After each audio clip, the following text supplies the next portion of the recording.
Hello everyone, my name is Jane Grell. Normally I would be spending National Poetry Day with my friends in Wanstead Library, the Wanstead Wordsmiths.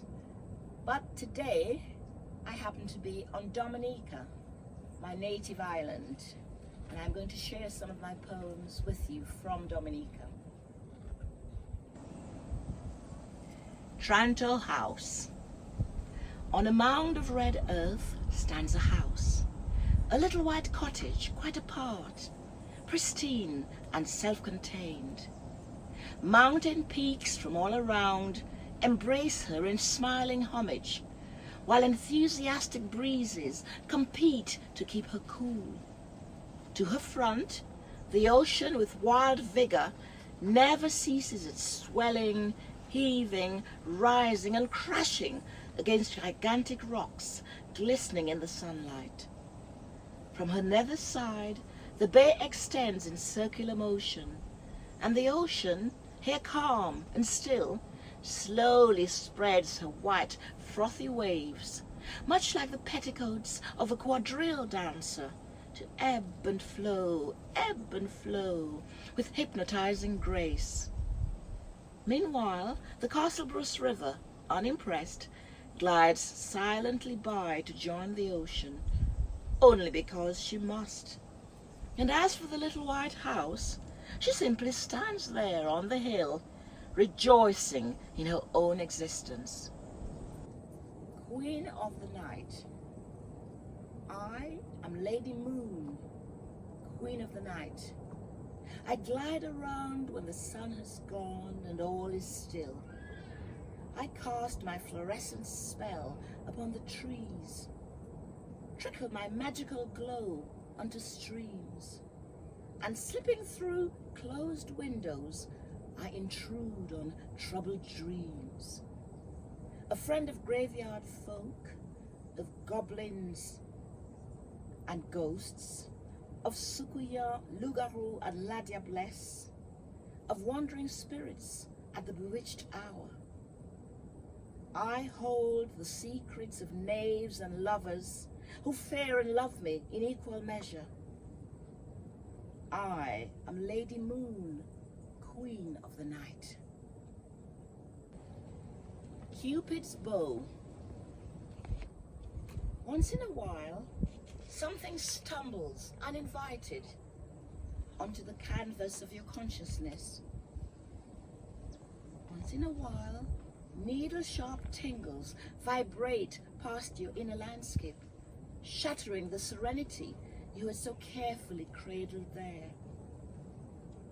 Once in a while, you sense a gazing into your soul, a disturbing, bittersweet intrusion. Once in every while, such a phantom does appear to stoke up the embers of your imaginings, causing its dimly remembered heartbeat to quicken and resound.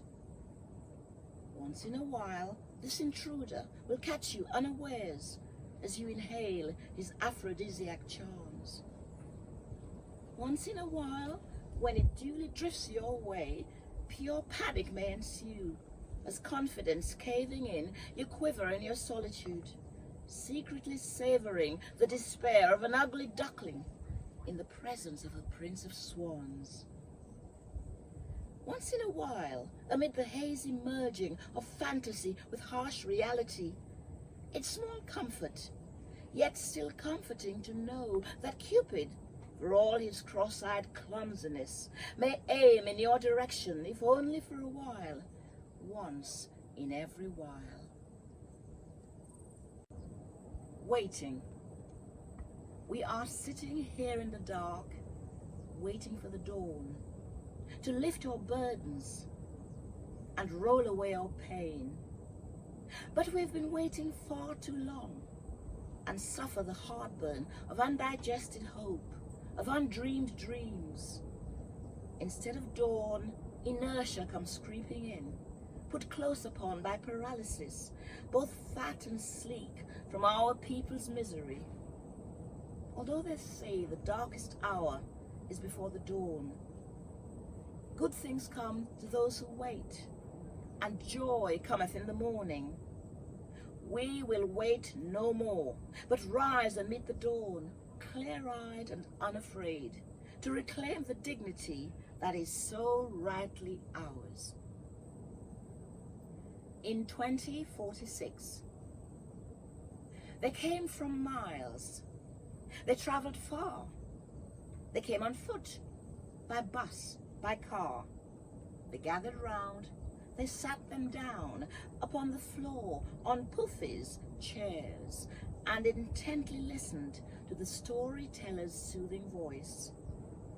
No practiced oratory, no firebrand preacher's style had she, nor talk of revolution. Just a soft meandering medley of this and that. "Are you a singer?" one of them asked, after she'd led them in a ballad. "You could say that," she smiled. "Are you a poet?"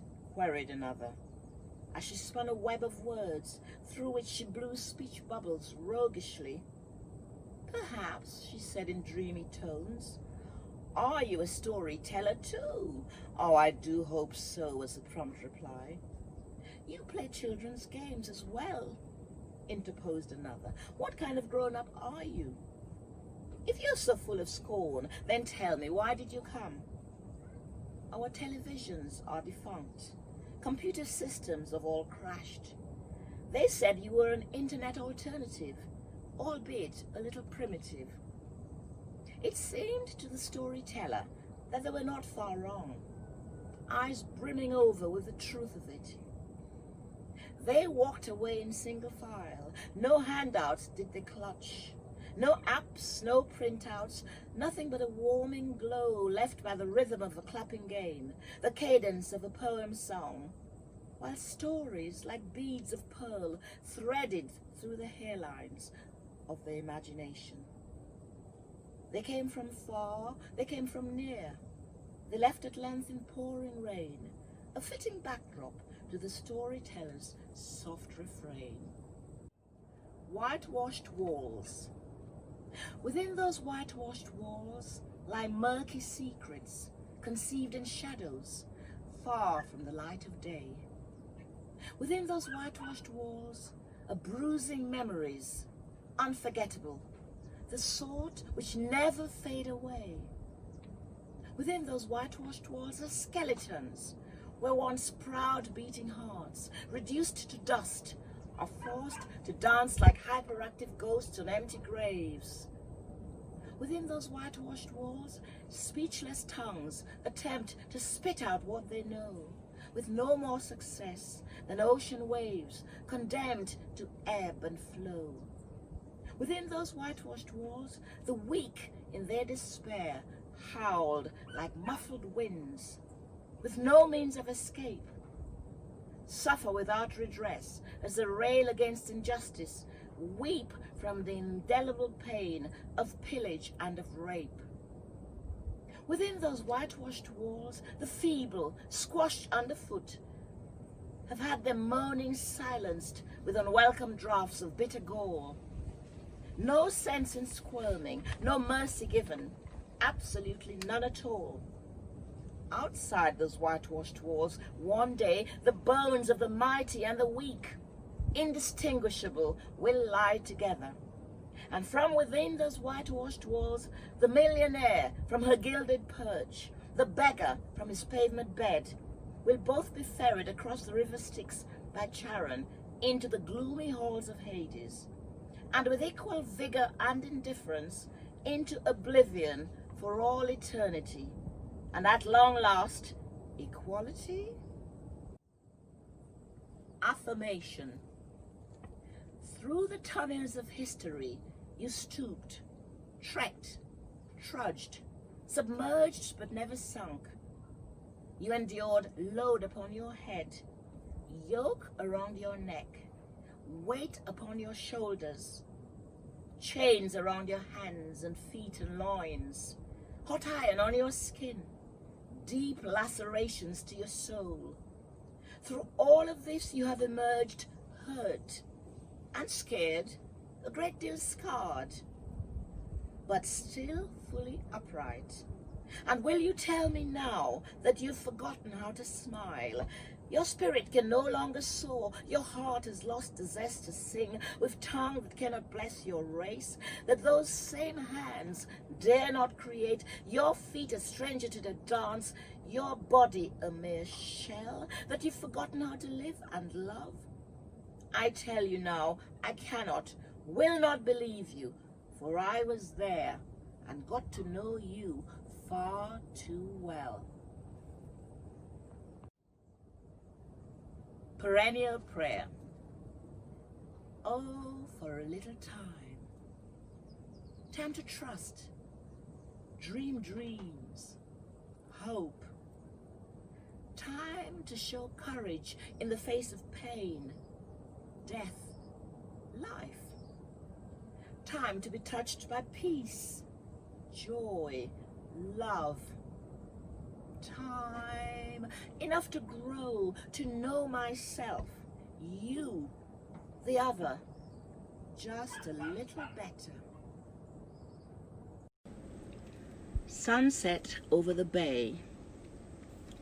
When the sun prepares to bed down for the night, a flurry of creatures, great and small, gather round to pay homage to the Empress of all light, basking in the final moments of her warm glow. Their enigmatic shapes hover like shadow puppets against a luminous crimson backdrop. Those pictures, ever changing, from gambolling lambs to horse-drawn carriage at breakneck speed, sometimes a playful puppy chasing its own tail, or a nascent bird clinging to an invisible branch. At times, it's as if a painter, on washing his brushes, had carelessly flung the multicolored effluence to drip-drop across the horizon. Indulgently, the sun beams upon her faithful servants. Then, lowering her lashes and pinching her nose, she glides into rapid and complete immersion. The ethereal creatures, their ministrations done, drift off with little more ado, into the darkness and the night.